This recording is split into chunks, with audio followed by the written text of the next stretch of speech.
We left off talking about the Sixth Amendment right to trial by one's peers, the right to a speedy trial. You had these four things that you considered for the speedy trial. How long was the delay? How long was the delay? The reason for the delay? Was the defendant prejudiced by the delay? And did the defendant seek a speedy trial? Then we came to the assistance counsel, and what we're talking about here was the assistance counsel as it comes under the Fifth, under the Sixth Amendment. The other one that I couldn't think of here just before the break is the right to a public trial. And at the end of the break, we were right here talking about the Fifth Amendment. And we were saying that there are two aspects to this Fifth Amendment right, to the Miranda right. And the Miranda, I'll put it over here. Miranda is required by the Fifth Amendment.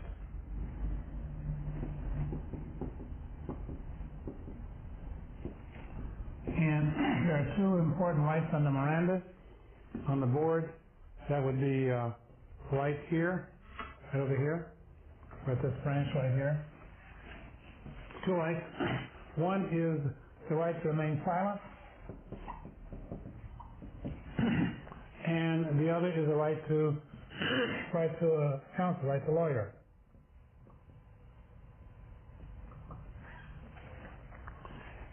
The Miranda rights include both of these. But when the defendant asserts the right, they can assert one and not the other. The person says, I don't want to talk to you, that's asserting the right to remain silent. And the person says, I want to see my lawyer, that's different. If the person says, I don't want to talk to you, then the police are permitted to come back at a later time and say to the person, well, we've waited a respectable time, do you want to talk to us now? The person says, no, I still don't want to talk to you. Police can come back again and again. As long as they're not harassing the person, they can keep coming back and asking the person, do you want to talk to us now? If they assert their right to remain silent. Okay? But if they assert their right to a lawyer, right to counsel, then the rule is different. The police cannot come back and ask the person anything else until a lawyer is there. When you look at these bar questions, you'll often see a question where the person has asserted the right to remain silent but did not assert their right to counsel. So watch for that, please. If the person asserts their right to remain to a lawyer, the police must not ask any more questions. Excuse me. Must not ask any more questions about the case until they get the lawyer there. Now, if the person just wants to volunteer before the lawyer shows up, they can go to the police and say, hi, police, I'd like to confess, please. The police don't have to say, well, no, you can't confess, wait till your lawyer's here. They can say, sure, we'll listen to you. And if the person initiates the confession and starts giving a confession, the police can then ask for more details about it. The person said, I killed him with 4 shotguns and 2 butcher knives, and I buried the body. And now the police say, well, where is the dead body? Well, the police can ask that because the defendant initiated the confession, initiated the conversation which included the confession. But the police cannot initially ask that if they ask for their lawyer. That's the Fifth Amendment right here. Now, next, under the Sixth Amendment, assistance to counsel, the Fifth Amendment, this right to the Miranda rights, they end. The Miranda rights end when the person appears when the person appears before the court for the first time.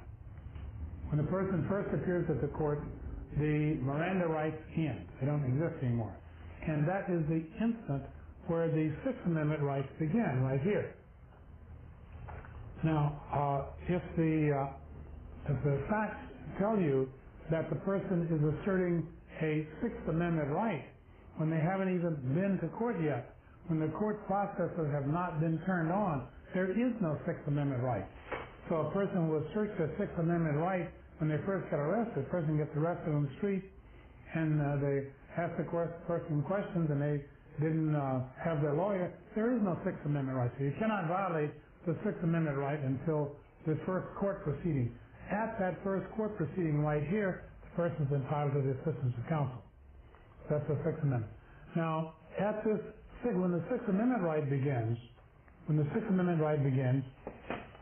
person's entitled, we'll put it right here, when the Sixth Amendment right begins, I'll put it up here for lack of a better place right here. I'll put it here. When the Sixth Amendment right begins, the person is entitled to the assistance of counsel at all critical stages of the proceeding. Okay? All critical stages of the proceeding, they're entitled to the assistance of counsel. Now, of course,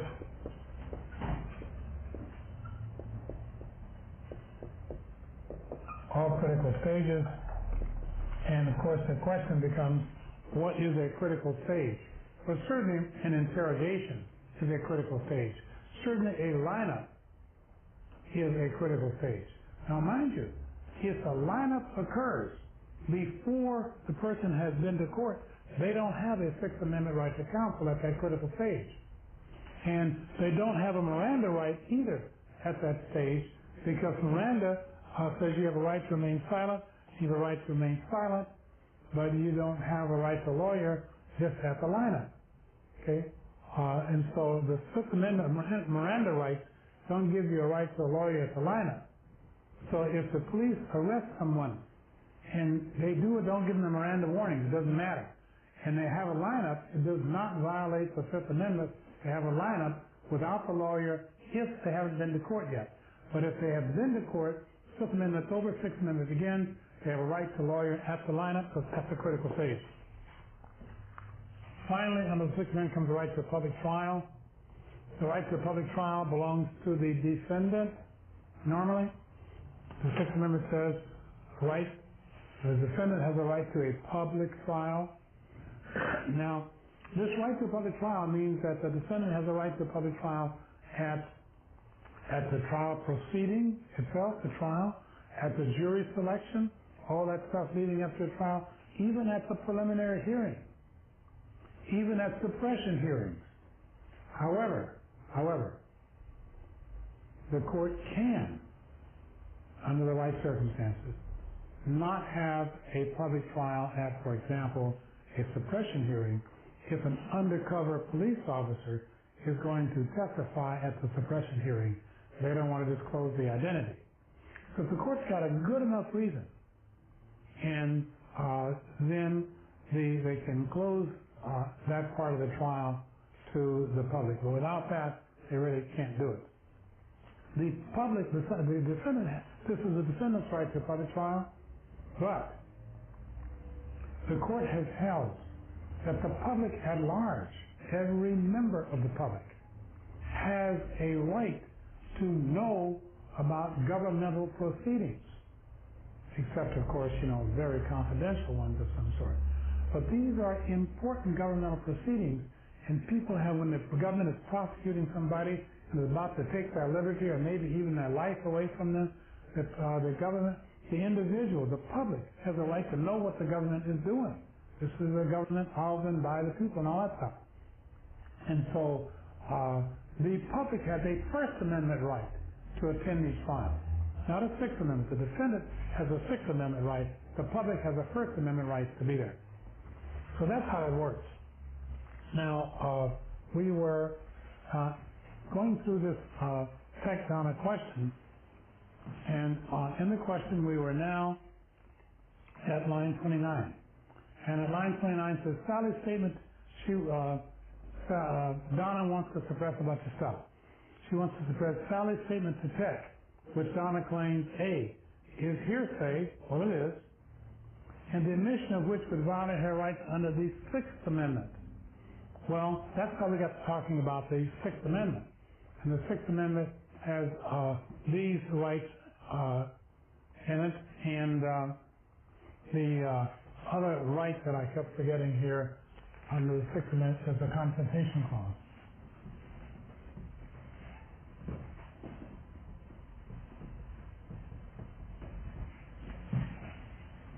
Okay, we've only got them all. Confrontation Clause.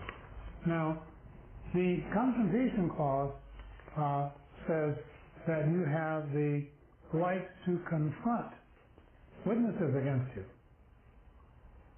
So somebody's going to accuse you, they got to come to trial and take the stand so you can cross-examine and say, you say you identified me at the hearing. Well, how far away were you? At the robbery. How far away were you? Do you wear glasses? Did you have them on? And so forth.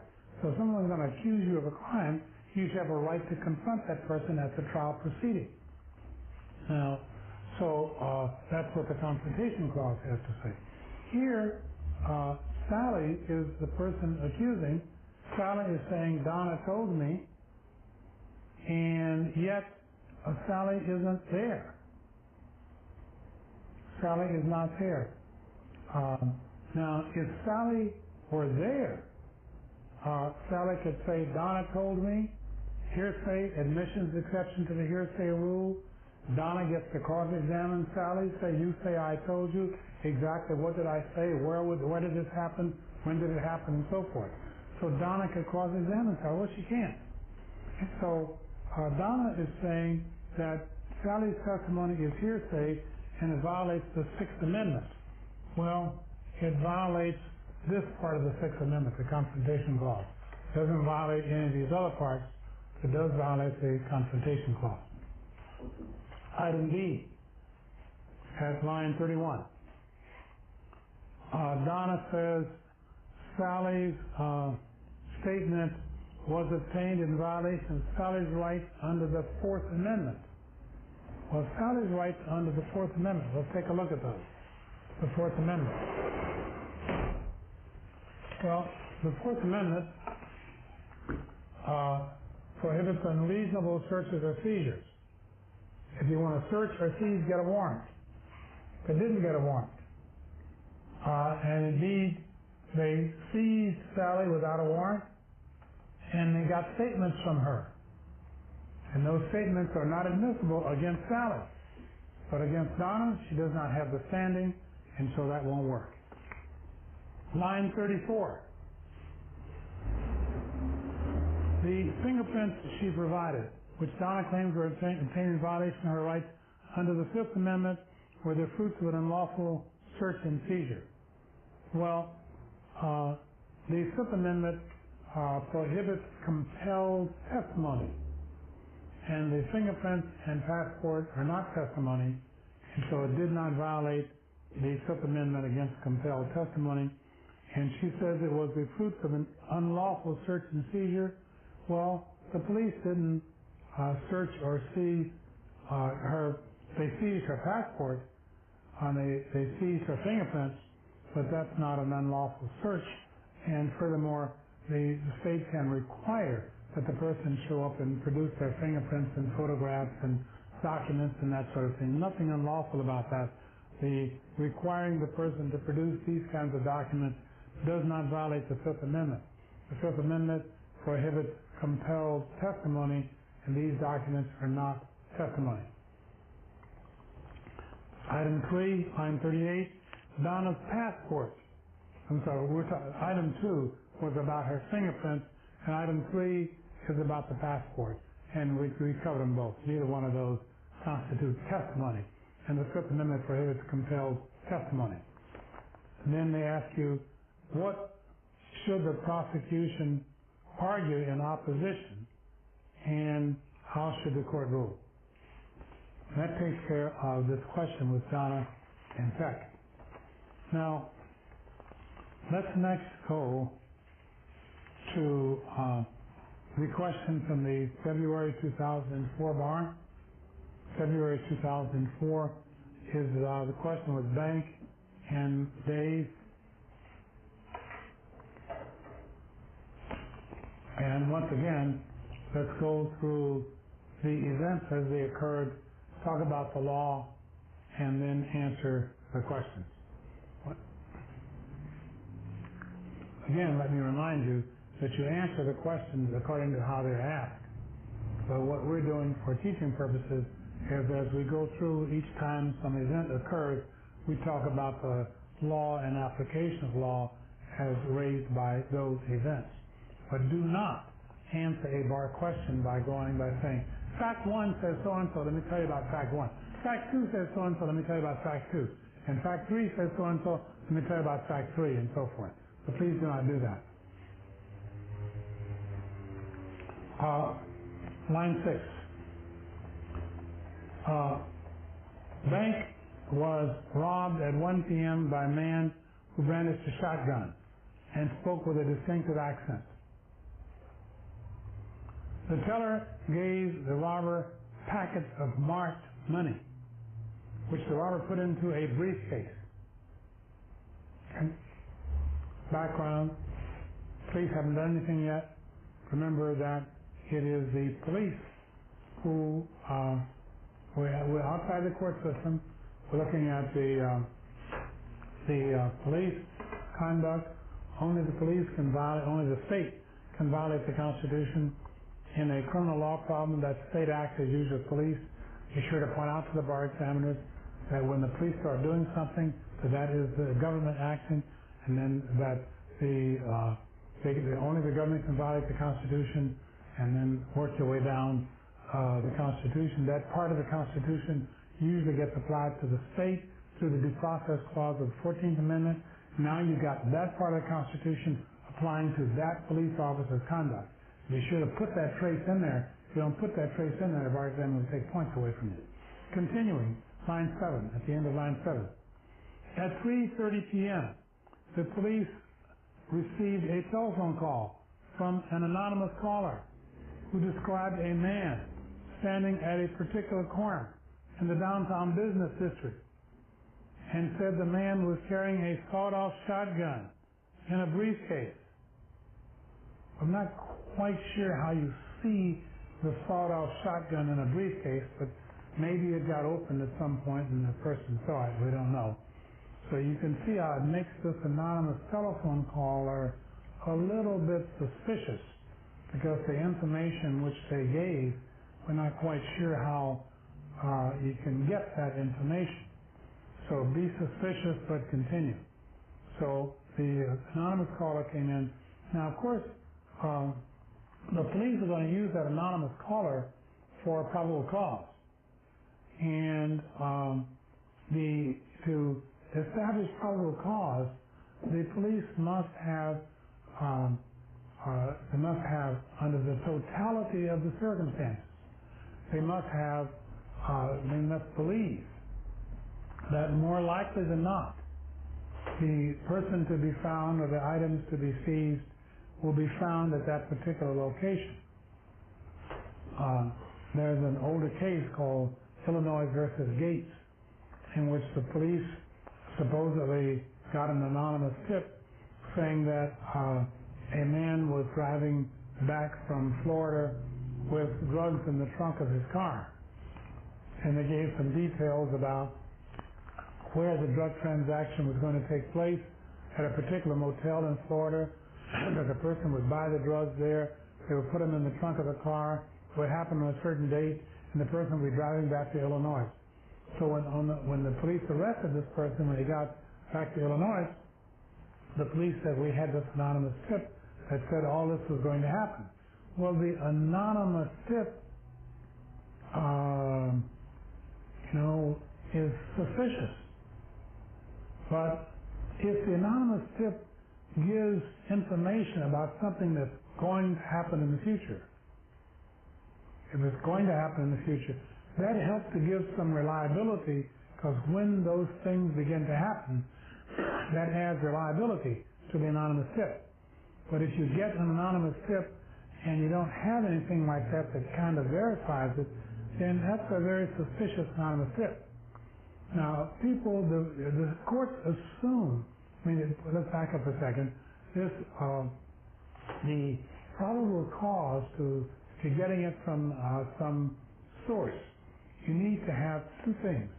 you need to have a reliable source from which you're getting the information, and the source that is providing it needs, not only does that person need to be reliable, but they must have gotten it in some kind of a believable or reliable way. The information they got, they acquired it in some way that seems reliable or reasonable. But the court in Illinois versus Gates, G-A-T-E-S, said that you don't separately have to have the preponderance of evidence on each of those. That it's really the totality of the circumstances to make up the reliability of the anonymous tip. And if you can believe more likely than not that it's likely that what the person has tipped about is going to be true, that's a reliable anonymous tip. And whatever you're missing in terms of the reliability of the informant, maybe you don't know anything about the informant because it came in on a strange telephone line. But the informant gives you all kinds of information about what's going to happen. These people are going to meet at the train station. One of them is going to be wearing a black suit. The other one's going to have a red rose in the lapel. He's going to be carrying a brown briefcase. The drugs are in the briefcase. They're going to meet somebody who's wearing a white suit, and they're going to have a top hat on and some blue shoes. And you say, I'm going on to be ridiculous here, but the point is that if this caller is totally anonymous, and they give all that kind of information, and the police go to the train station and watch all this happen, that's reliable enough. In this case, you have a person who says, a man is carrying a shotgun and a briefcase. And we don't know how they got the information, and the tipper, we don't know if they're reliable. Have they given reliable information before? Not really.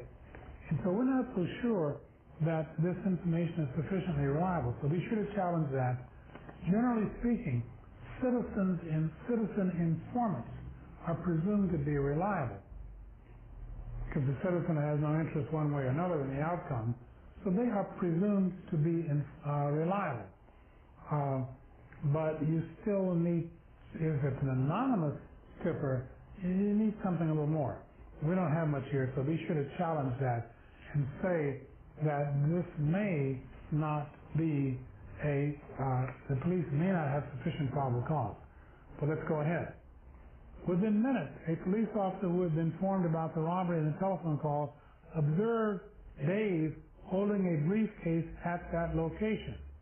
Dave fit the description given by the anonymous caller. Well, do you have enough? Argue the point. Point out that in these tip cases that the police need a reliable source. Citizen informants are presumed to be reliable. They need and the person needs to have gotten the information in a reliable way. But that if either one of these branches is very strong, you can make for a week in the other one. And here, the police, the person who gave the description of the person who was carrying the, I don't know if there's enough or not. Just describe, I won't go through the facts again, but make an argument that you may or may not have sufficient probable cause here. Next paragraph. The officer approached Dave with his service revolver drawn and pointed at the ground. He explained the reason for his approach. He handcuffed Dave and opened the briefcase. Doesn't say he, just says the officer. It does say he explains, as a male officer. Handcuffed Dave and opened the briefcase. Now, was that okay? Is this a lawful arrest or not? Answer, make the argument we just talked about. If this is a lawful arrest, the police are not only arresting this person based hopefully on probable cause, but they are also searching the briefcase. Is that a lawful search? If you want a lawful search, what do? Get a warrant. Did the police get a warrant? No. They have to prove an exception with a preponderance of the evidence. Which exception are they going to try to prove? They're going to try to prove this one.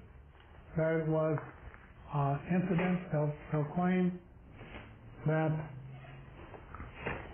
the police searched the briefcase based on this exception.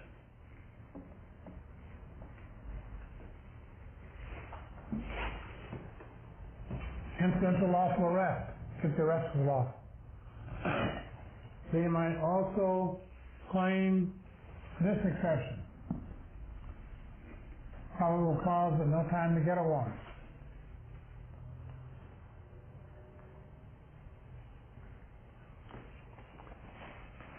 Continuing. Open the briefcase, line 16. The briefcase, at line 17, line 16, contained only the marked money taken in the bank robbery. Well, it contained the marked money. Would the police officer know that this is marked money? Because if the teller handed it to him, it looks probably like ordinary money. It's not going to have yellow marks on each of the dollar bills. And so how is the officer going to know that this is marked money? But somebody who's standing on the street corner with a briefcase with a lot of money in there, the bank just got robbed a little while ago, I mean, that's probably enough. You don't even have to know the money is marked. So if the police officer could justify the search based on this or this, then once they open the briefcase, they see there's money in there. Now there's probable cause, there's even more probable cause to believe that this person is the bank robber. But you had enough, hopefully, to begin with. If you didn't have enough to begin with, they shouldn't have stopped it. We're now at line 17. Line 16. The officer said to Dave, now watch it here, when the officer starts speaking to the defendant, you now have the possibility of some, this stuff right here, interrogation. If you're going to interrogate people, there's no Sixth Amendment right yet because the person has not been taken before a magistrate, hasn't gone to court. There's Miranda, and there's Miranda rights and the due process. Due process, you cannot use unduly coercive means. You're torturing people. You can't use that. But the police officer is talking to this person. He's got a gun drawn. The person's handcuffed. Is that unduly coercive? Probably not. You can't just say that. They'll give a reason. You know, the person, statements are statements by the interrogation. You know, must not, any statement by a defendant must be the free and rational choice of the defendant under the totality of the circumstances. That's the rule for due process. In other words, if you get a statement from someone, was that statement involuntary or voluntary? If it's involuntary, it violates due process. You point a gun at someone and say, tell me what I want to hear, I'm going to blow your brains out, that is clearly involuntary. You put them on the rack and you start tightening the rack and pouring hot oil on them and say, hurry up and confess or I can stop, that's involuntary. But you don't have to get that extreme for a statement to be involuntary. You need to know the factors that make up involuntary, and it's a whole lot less than that. The statements which make up an involuntary statement you can find several places. I'll give you some factors here that you can find in your three-ring binder. I'll tell you a page where you can find these factors. In your three-ring binder under criminal procedure, under criminal law and procedure, one of the questions has a whole list of factors which help you decide. I want you to see this list because it's useful. There's several places, but one place you can find it is under a question from the February 1980 bar.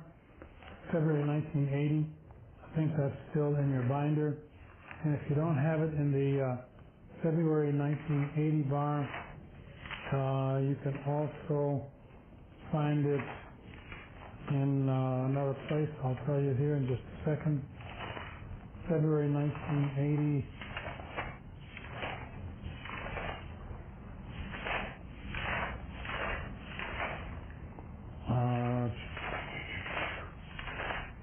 you to see this list because I don't have time to put the whole list on the board, so I'll tell you where you can find it.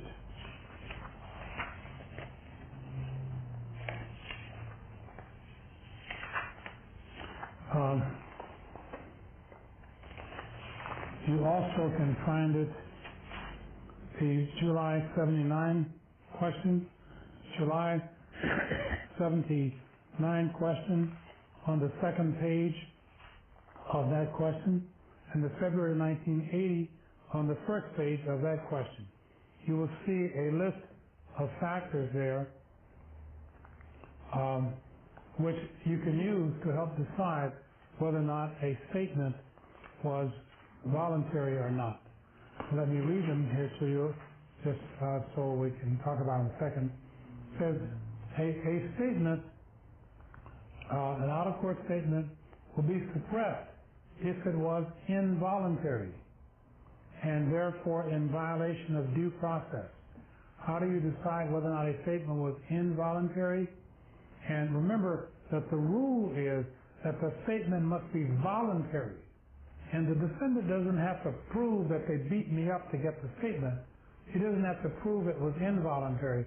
What the defendant has to do is to make a credible claim that the statement was involuntary. That's all. A credible claim that it was involuntary.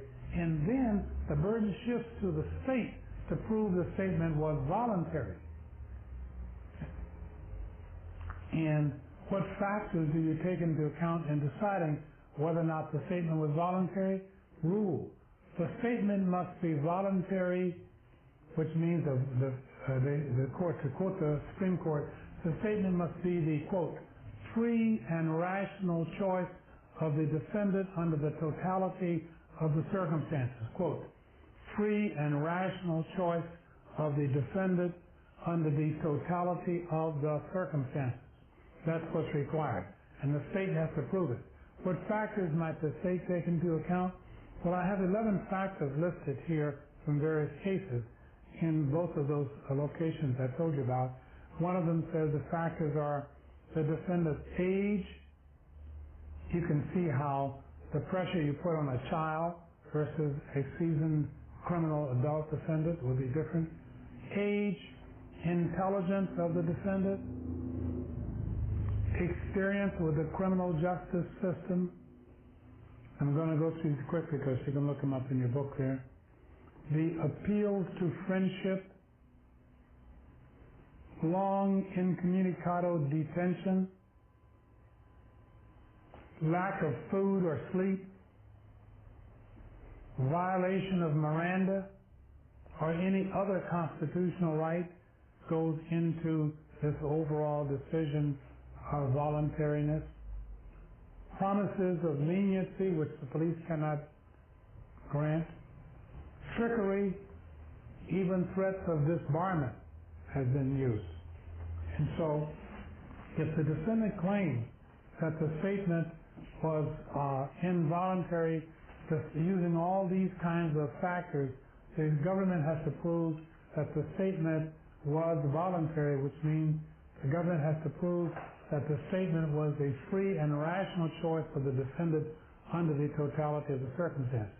Now, getting back to our problem, in our problem we have the police standing there with a person with a briefcase open, gun drawn. I don't know if the gun is still drawn there or not, but you can see how you might have, and the person made a statement, and it says, the officer said today, this is line 16, line 16, the officer said today, I know you're the one who robbed the bank. Where's the shotgun? Okay, so now you clearly have interrogation. You have interrogation. We had an arrest, we got that right here. Didn't have a warrant, but it's arrest of a person. You don't need a warrant to arrest a person if the police have the probable cause, because people can walk away so easily. After the person was arrested, the police searched, incidental lawful arrest, or a probable cause with exigent circumstances. Let me talk a little bit more about this search here. This one right here, incidental lawful arrest. A couple of details I want to give you about this incidental lawful arrest. What about the case where the police arrest somebody and they arrest a person at home, and the person is sitting on the couch at home?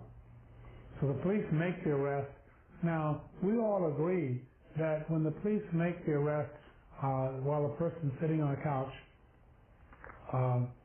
that the police can pat the person down to see if they're carrying a weapon. Everybody agrees to that. Common sense. Can the police look in the vicinity immediately around the person? Can they search that? If the person is sitting on the couch and there's a coffee table with a drawer right in front of the couch, can the police open that drawer? Can they look under the cushion of the couch? Can they look under the couch? Can they look behind the couch? How far can the police go when they're searching in the immediate vicinity? And we all know the rule, the so-called arm wingspan rule, which says the police can search in the immediate vicinity of the wingspan of the person, the places where the person could have reached to obtain a weapon or to conceal evidence, where they could have reached to obtain evidence or to obtain a weapon or conceal evidence. That's the wingspan. Here, the briefcase would qualify as the wingspan. But the police, if the police is trying to prevent himself from getting killed, he doesn't really need to search the briefcase.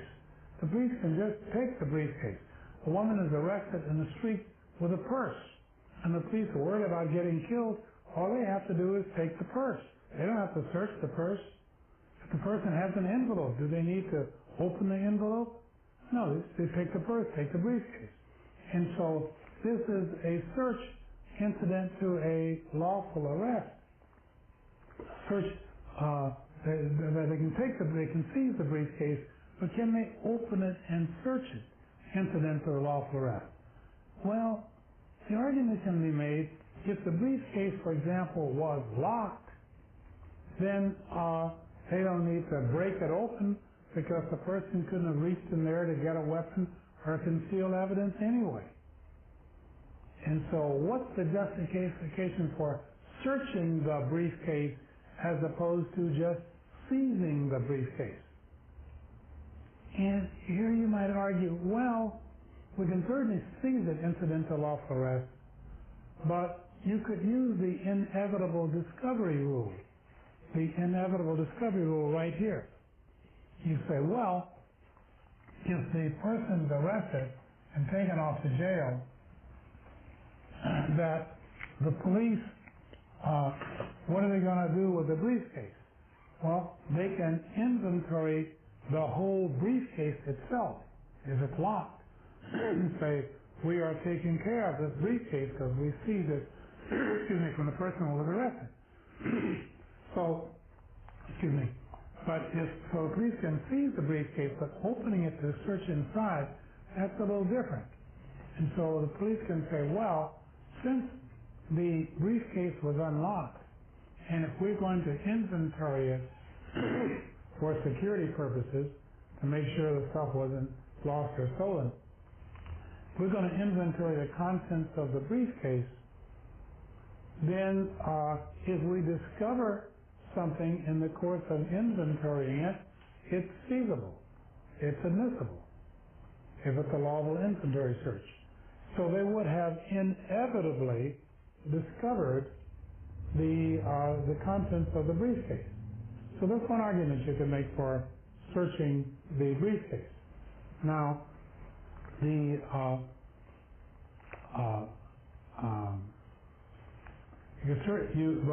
if the briefcase was locked and the police seized it, now they probably need to get a warrant to go inside the briefcase, because you don't have the inevitable discovery rule. So, inevitable discovery gets them to search the briefcase. But let's go back to the point we were making about incidental lawful arrest. So the person is arrested on the couch. The police can search wingspan, behind the couch, in front of the couch, under the couch, all that sort of stuff. And all of that kind of search is considered to be incident to a lawful arrest. Now, what about the case where the person is arrested in a car?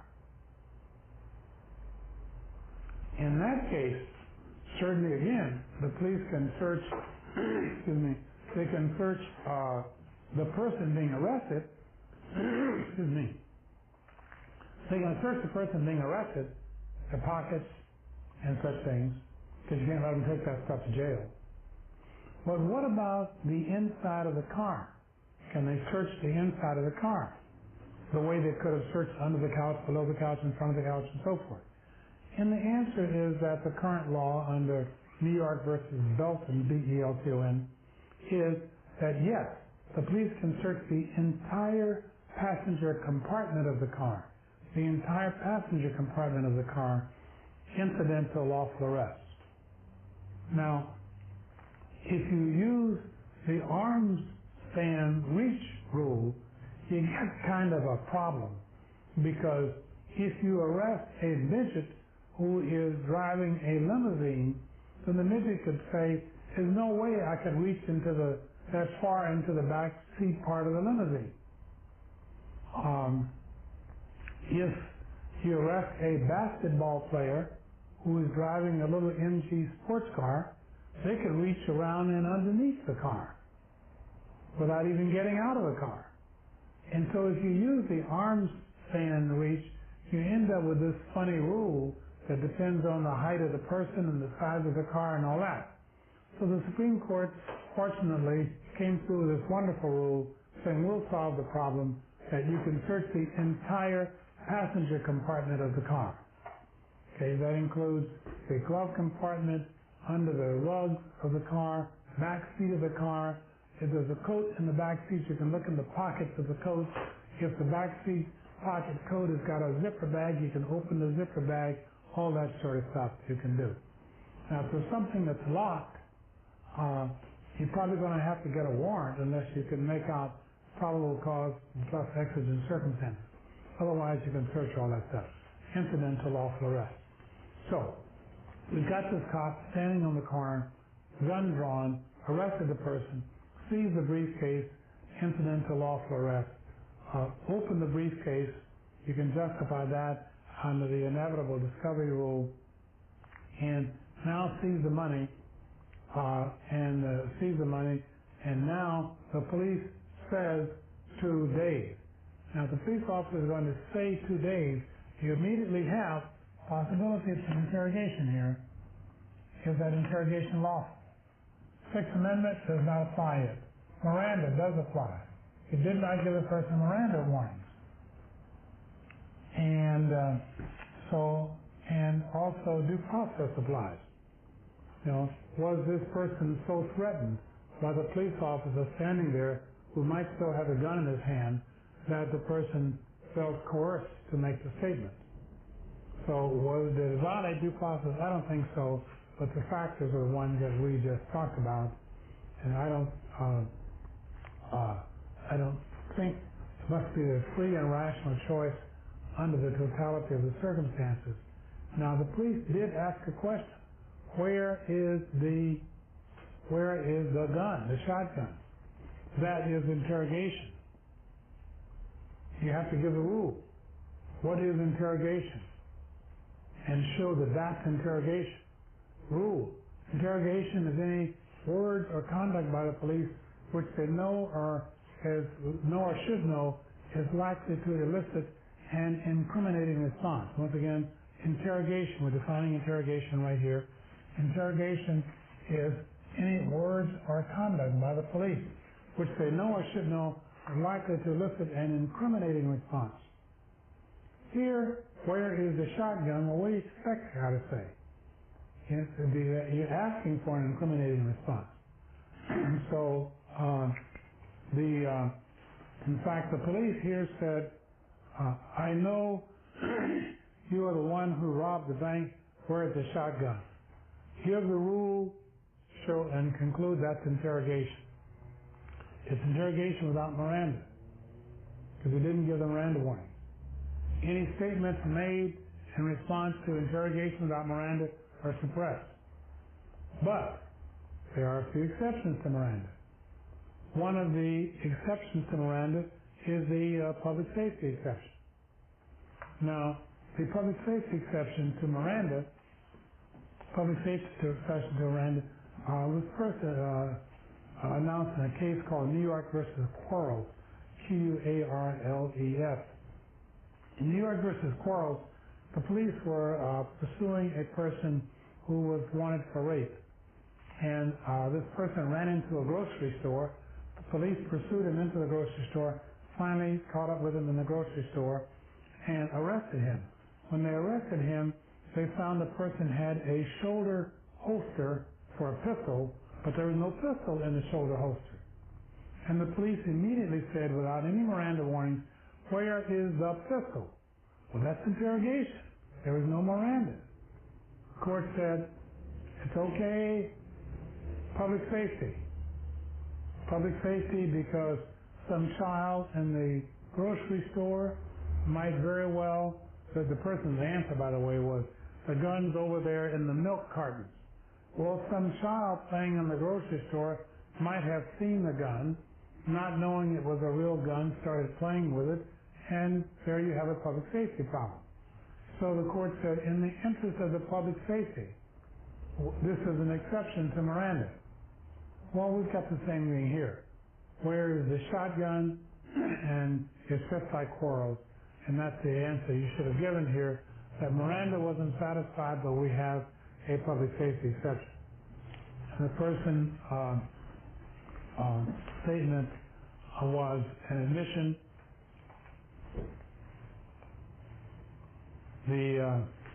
They pointed to a nearby trash container in which he had concealed the shotgun, and said, "I knew all along I'd be caught." Well, when he pointed to it, that's like answering. And he says, "I knew I'd be caught." Okay, well, that's a confession. So we have, he points to the shotgun and confesses. It's a full confession. An admission is admitting some aspect of the crime, something that's contrary to what the person says at court. When they get to court, if anything they said contrary to the position they take at trial, that's an admission made outside of trial. But a confession is acknowledging all the elements of the crime. And this person saying, "I knew I'd be caught," that's probably an admission, probably a full-blown confession. Now, the reason we distinguish between admissions and confessions is because sometimes an admission can be harmless. In other words, there's so much other evidence about the same point that, and maybe it was a minor point anyway, that it's a mere admission, not a confession. And you can't have an admission which is harmless error, because on appeal, the prosecution can say, we didn't even need that piece of evidence. But if it's a full-blown confession, the court has held there's no such thing as a harmless confession. That's why we distinguish between. But this was a full-blown confession taken not in violation of Miranda, because they have a public safety exception. Next paragraph, line 20. Excuse me. Dan was charged with robbery. Well, we can understand why. He has chosen not to testify at trial. That's fine. He has, however, moved to be allowed to read aloud a newspaper article to be selected by the judge without being sworn as a witness or subject to cross-examination, in order to demonstrate that he has no accent. Well, you should let him do it. That's an evidence. This is a crimes evidence crossover. This is demonstrative evidence. Remember that evidence is admissible if it is relevant. And here it's relevant on the issue of identity, proper foundation. Well, this person this is demonstrative evidence. The foundation for demonstrative evidence is simply that whatever the person is going to demonstrate is, sufficiently related to some element of the crime, and are not excluded. Well, there's no reason to exclude his voice. It's not hearsay. So he should be able to demonstrate his voice. Now, we all understand that when the person was robbing the bank, they could have made up an accent. And the jury is not dumb, they know that too. But still, let him do it. The jury may not be convinced, but it's admissible, so you let him do it. He also moved to exclude from evidence the money found in the briefcase. Well, he would have tried to move it on the basis that we just talked about, and his statement to the police officer. We've covered all that. Call of the question, line 26. How should the court rule on Dave's motion regarding the following items? Item 1, reading the newspaper aloud. That's an evidence question. Let it in. 2, the currency that was discovered as a result of the seizure, of the arrest. Was it a lawful arrest? And was the discovery of the money incident to the lawful arrest? And we talked about that. Finally, Dave's statement to the police officer, same thing. You have the Miranda interrogation, but you have the public safety exception, and finally the shotgun itself. So we've talked about all that. That's how that would be analyzed. When we come back from our break 10 minutes from now, we will talk about the question from the February 01 bar, which is the Deuce Cody question, and we'll start back at 15 minutes after. I'll give you an extra few minutes.